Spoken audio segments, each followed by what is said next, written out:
ఏడుకొండలు. ఇంటి పేరు కొంచెం ఏడుకొండలు గారు. ఏ ఊరు ఇది? భీమవరం. భీమవరం మండలం మొండలమూరు మండలం ప్రకాశం జిల్లానా? ప్రకాశం జిల్లా. ఏ విత్తనం వేశారు మీరు? ఇది 171.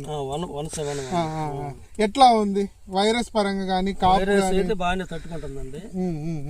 కాపు బాగానే ఉంది.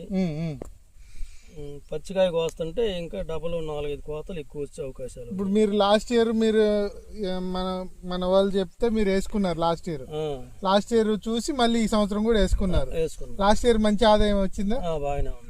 ఈ సంవత్సరం బాగుంటేనే మళ్ళీ తీసుకొచ్చారు. వైరస్ పరంగా అయితే నెంబర్ 1.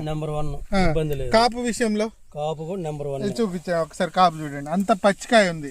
మీరు వేయడం లేట్ వేసారు. లేటు ఎప్పుడు తుఫాన్ అప్పుడు వేసారు. మొత్తం అక్టోబర్ ఆఖరికి వేసారు. వేసాము. పైగా నేను మధ్యలో 2 నెలలు దాన్ని పట్టించుకోలేదు. అయినా గానీ దాని పని అది చేసుకుంటాం. మందులు తక్కువే కదా? మందులు పెద్ద ఇదేం పని ఉండదు. పెట్టుబడి కూడా తేలిగ్గానే ఉంటుంది. ఒక్కసారి ఇటు చూపించు.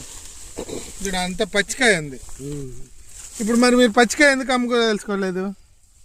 పచ్చికాయ కొద్దాం అనుకునే వాళ్ళకి కొంచెం కొద్దిగా ఎరుపు వచ్చేసినాయి. ఎండుకాయకి ఏదో రేట్ ఉంటుందని ఆపాను. ఓకే, ఎండుకాయ రేట్ ఉంటుందని ఆపారు. విత్తనం వేసుకున్నందుకైతే హ్యాపీనేగా? అసలు ఇబ్బంది లేదండి.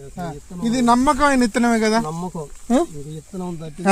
ఇప్పుడు మీరని కాదు, ఏ రైతు వేసుకున్నా ఇది నమ్మకం. అసలు ఇబ్బంది లేదు.